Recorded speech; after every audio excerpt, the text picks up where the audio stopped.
এবারের সাফে থাকছে না হামজা চৌধুরী কিংবা ফারহান আলী ওয়াহিদের মতো গুরুত্বপূর্ণ প্লেয়াররা। তাহলে কি সাফ চ্যাম্পিয়নশিপের ট্রফিটা ঘরের মাঠে ধরে রাখার যে স্বপ্ন, সেখানে শুরুতেই এক বড় ধাক্কা খেতে যাচ্ছে বাংলাদেশ?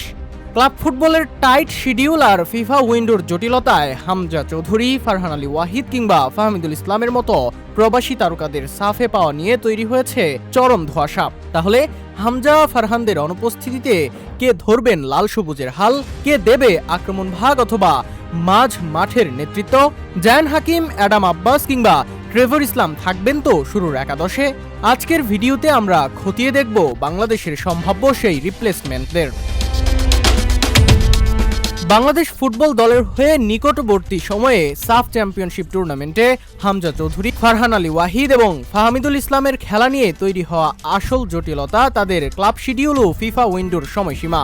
প্রকৃতপক্ষে সাফের পুরো টুর্নামেন্ট কাল আন্তর্জাতিক ফিফা উইন্ডোর নির্ধারিত সময়ের চেয়ে দীর্ঘ হওয়ায় ইউরোপীয় ক্লাবগুলো তাদের এই ব্যস্ত সিজনে ফুটবলারদের দীর্ঘদিনের জন্য ছাড়তে রাজি নাও হতে পারে। কারণ ফিফা উইন্ডো পার হয়ে গেলে ফুটবলারদের জাতীয় দলে রাখতে বাধ্য করার কোনো আইনি বাধ্যবাধকতা ভিত্তিক নিয়ম থাকে না। ফলে ক্লাবের নিজস্ব লিগ ম্যাচের সাথে দিনক্ষণের অমিলের কারণেই এই তিন তারকাকে সাফের পুরোটা সময় লাল সবুজ জার্সিতে পাওয়া নিয়ে চরম ধোঁয়াশা দেখা দিয়েছে।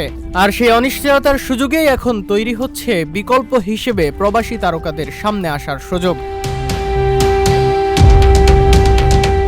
হামজা, ফারহান কিংবা ফাহমিদুলদের না পাওয়া গেলে বাংলাদেশের ট্যাকটিক্যাল সিস্টেমে কোচ থমাস ডুলি বড় একটি পরিবর্তন আনতে পারেন। এমনটা হলে প্রবাসী অন্য তিন সম্ভাবনাময় তারকা হতে পারেন ট্রেভর ইসলাম, জায়ান হাকিম এবং মোহাম্মদ নেহাল। যুক্তরাষ্ট্রের স্ট্যানফোর্ড বিশ্ববিদ্যালয়ে খেলা এবং অ্যাটাকিং থার্ডে দারুণ গতি নিয়ে আসা ট্রেভর ইসলাম যদি রাইট উইংয়ে সুযোগ পান, তবে উইং ধরে দ্রুত ওভারল্যাপিং করে পিন পয়েন্ট ক্রস বাড়ানোর দক্ষতা বাংলাদেশের উইং অ্যাটাককে অনেক বেশি ধারালো করবে। এমনকি সেকেন্ড স্ট্রাইকার হিসেবেও তিনি সঠিক সময়ে প্রতিপক্ষের বক্সে বিচরণ করতে সক্ষম। অন্যদিকে ইংলিশ ফুটবলের ফিজিক্যাল কালচারে অভ্যস্ত দীর্ঘদেহী স্ট্রাইকার জায়ান হাকিম বক্সে থাকলে ফিনিশিংয়ের দুর্দশা কাটার পাশাপাশি এরিয়াল ডুয়েল ও হোল্ড আপ প্লেতে দলে নতুন ফ্লেয়ার যোগ হবে। এর ফলে কাউন্টার অ্যাটাকে ফোকাস করা হবে অত্যন্ত কার্যকর।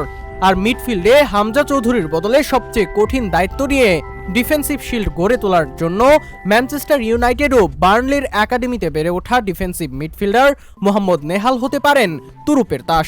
তার ট্যাকলিং, পজিশনিং, বল রিকভারি এবং ব্যাকলাইন থেকে বিল্ড আপে দক্ষতা প্রতিপক্ষের আক্রমণ নষ্ট করার পাশাপাশি মিডফিল্ডে পুরো নিয়ন্ত্রণ বাংলাদেশের হাতে রাখতে অনেকটা অবদান রাখবে।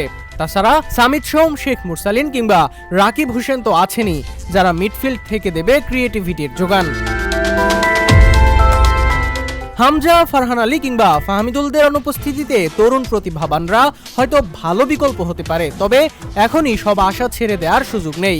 কারণ ফিফা অফিসিয়াল উইন্ডোর নির্ধারিত সময়টিতে ক্লাবগুলো ফুটবলার ছাড়তে বাধ্য না থাকলেও বিশেষ সমঝোতার মাধ্যমে হলেও তাদের লাল সবুজ জার্সিতে দেখার ক্ষীণ একটি সম্ভাবনা কিন্তু থেকেই যায়। যদিও লেস্টার সিটির লিগ ওয়ানের টানা গুরুত্বপূর্ণ ম্যাচ, ফুলহ্যামের প্রিমিয়ার লিগে নিউক্যাসল ইউনাইটেডের বিপক্ষে বিগ ম্যাচ কিংবা ফাহমিদুল ইসলামের ক্লাব উলবিয়া ক্যালসিওর 17 নভেম্বরের ম্যাচ ও ইতালির সিরিডিবিতে বিরতি না থাকার মতো কঠিন চ্যালেঞ্জ রয়েছে।